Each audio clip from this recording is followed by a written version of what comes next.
Sleepyhead.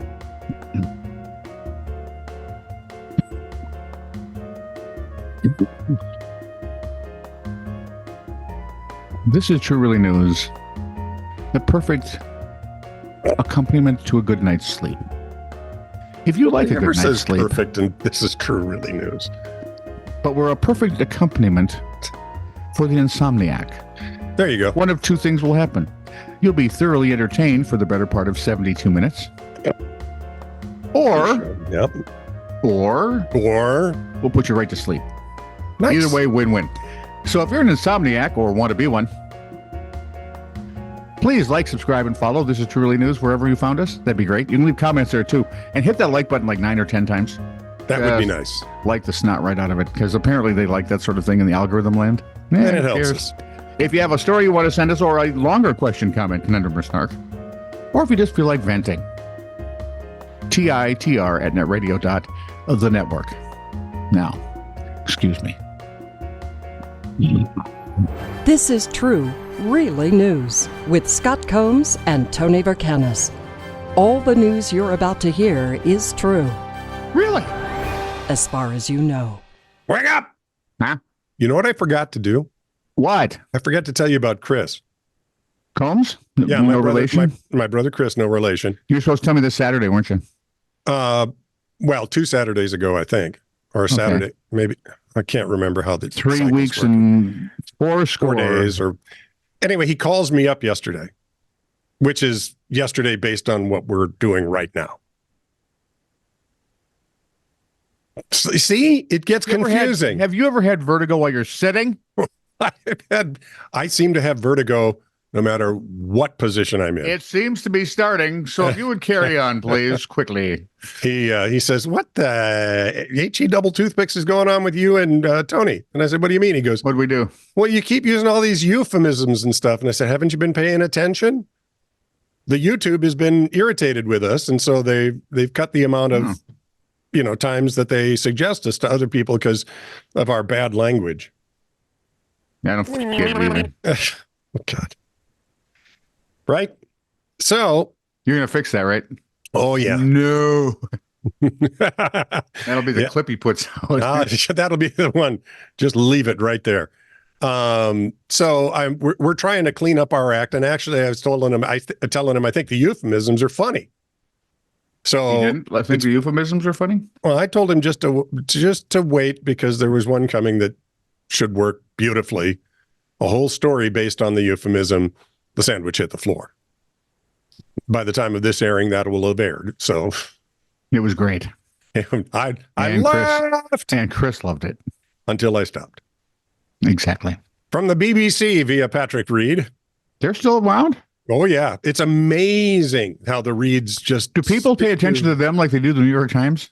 People pay attention to them the way they pay attention to National Public Radio over here in the States. Got it. Because they're basically the same entities. Pretty much. Just a better accent. Right? A free bottle of wine has finally been claimed after being hidden in the privacy policy of a tax-focused think tank's website for 3 months. Well. What? Tax Policy Associates added the clause in February as an experiment to see if anyone would actually read the full terms. Now, this has to do with the law saying if you've got a website, you got to have privacy terms. Yeah. And I remember that, it was a big deal back in the early days of the internet, right? Yeah. And spam was a huge deal there. I know, and they're about to make their second run of spam. Huh?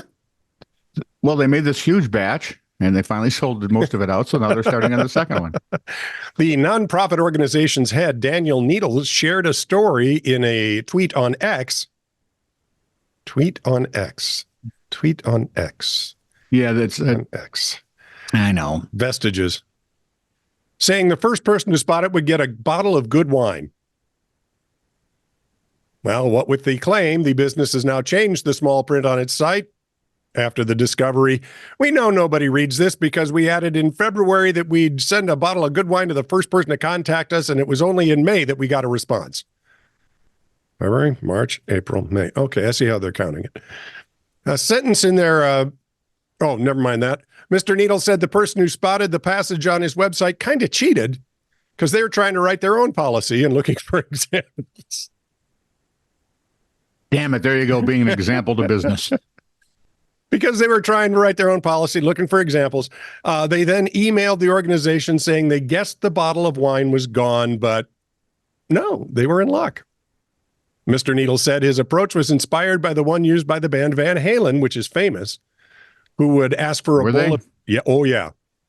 Who would ask for a bowl of M&Ms with all the brown ones removed as part of their tour rider. Now, they'd know in the hospitality room, if there were brown M&Ms, the people didn't read the whole tour rider because they stuck it in the middle of it. So, and that gave them a way of kind of going after those guys. Yep. It was a smart move. As for the good wine in question... Or was it just persnickety? Anyway, go ahead. It could be persnickety. They usually didn't hang it on somebody, but if things got bad, it was there. As for the good wine in question that the site referred to, the lucky recipient was sent a bottle of Chateau de Sales 2013-2014 Pomerol as a reward. Purple 77. It was a good week. As you know, Chateau de Sales is the largest estate in the Pomerol appellation. You would be surprised what I don't know. And has been in the hands of the same family since 1464. Was that one? Never mind. I can think of several things that rhyme with 4, and it's not working for me. Okay. Expertise that has been passed down through the generations for over 500 million. years. Oh. It's fair to say they know a thing or two about creating great claret. This Merlot dominant blend is their top wine, or Grand Vin. It spends up to 18 months aging in French oak barrels to add plenty of complexity. You can expect a plush wine with bright notes of red currant and raspberry, silky tannins, and a long finish. It's drinking brilliantly now, so enjoy it with herb-encrusted rack of lamb. 35 British pounds.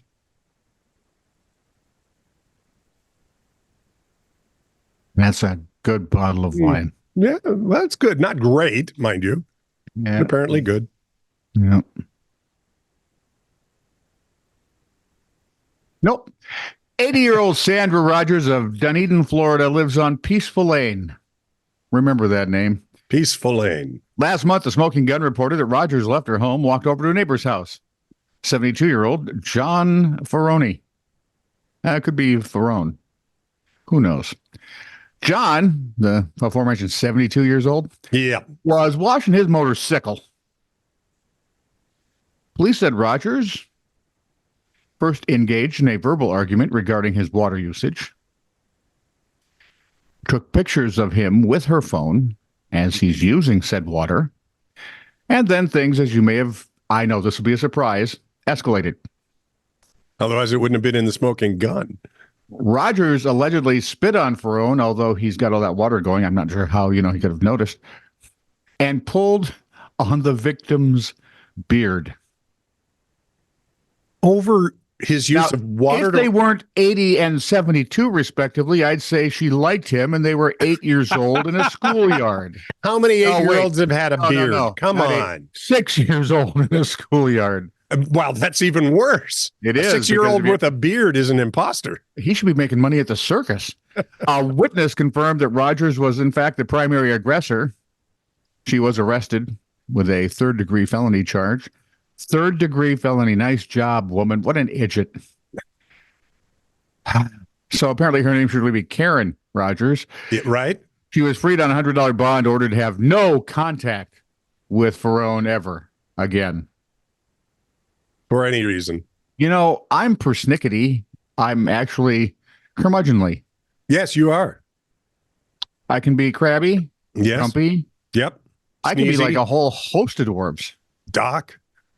Can't be, well. Sleazy. Yeah, I'm sleazy, wheezy, the two we don't talk about. What? I mean, hey, you kids, get off of my lawn. Is way different than, listen, you idiot, you're sucking up all the water.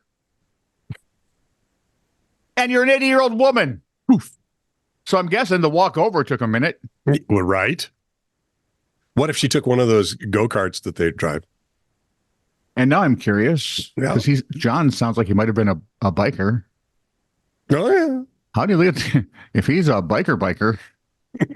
How the heck did he get to live to be 72? I don't know why he didn't spray her down. I'd have been tempted to do that. Because he's a gentleman biker. I have seen more than one account where some Karen comes over, is yelling at somebody for something she doesn't like, and they turn their hose on him. And, then the woman's chasing him and getting soaked, and the guy's laughing and trotting away. If you've seen the pictures from 1960s Alabama, it plays bad. Ooh, but it's these are little hoses. Back to you, Chet. From interestingfacts.com, before he was a knight, He was a day. Well, more of an evening. Sir Nils Kind of a dusk. Olav was a king. No. Penguin. The flightless seabird was made both a mascot and an honorary member of the Norwegian King's Guard after the battalion had visited the Edinburgh Zoo in 1972, and Major Nils Egelin Major Nils had the idea to adopt a penguin. Sir Nils is named for both Major Nils and the former king of Norway, Olav V. Haven't you watched any of the Penguins of Madagascar? No. Don't mess with penguins, man. Quickly ascended through his country's military ranks, receiving a promotion each time the King's Guard returned to the zoo around performances for the Edinburgh military tattoo. The 2008 knighthood took place before 130 guardsmen and a crowd of several hundred people, during which King Harold V of Norway read out a citation describing Sir Nils as a penguin in every way qualified to receive the honor and dignity of knighthood. Well, that explains a lot about knighthood, I think, more than penguin. Exactly. Certain traditions just kind of get soft over the years, don't they? A itty-bitty teeny suit of armor. The penguin knighted in Jousting would be interested. The penguin knighted in 2008 wasn't the original Nils Olaf, however. Of course not. This is getting to be like Puxatawny Phil. He was preceded by two others, inheriting their name and title when they went to the great penguin colony in the sky. Is it like a ceremony where you had to kneel? And how do you know if a penguin's kneeling? They don't have shins. How can they have knees? I mean, if you're going to knight them. Penguins often live to 15 or 20 years, though some king penguins can live more than 40 years in captivity. I heard one king penguin say, what's the point? I don't know what he's talking about, but I thought I threw it in there. Yeah. You know how they are. I do. I feel bad now. You have cool penguin story. I just have Little Rock, Iowa. 33-year-old Joel Valeda, or is it Vieta? Joel was pulled over in May after being all over the road in Rock Rapids. And it sounds like it should be someplace in Bedrock. Rapids. It sounds like a hilly area where you're about to get crushed by something. The Smoking Gun reported that Joel showed signs of, imagine it, intoxication. You're kidding me. Had an open beer can and methamphetamine. Ah, well, that's three people then. No? Joel, meth, and amphetamine. Yeah, no. But thank you. You're welcome. When asked for an ID, he produced a Minnesota's driver's license. Tell me it was for somebody else. Oh, wait for it. It described him as being 8 feet tall. He's 5'8". There's a discrepancy there. He was charged with narcotics possession, operating a vehicle while intoxicating, and providing a false ID because, why not keep throwing fuel on the flame? Lying about his height. And when they did a little snooping, he had another warrant waiting for him in Iowa County. Did you ever notice most crooks should really find a different job? The world is crying out for a smart criminal. Yeah. Ever since Moriarty, I think we were done. Yeah. And he was made up. This is true, really news. Send email to TITR@netradio.network.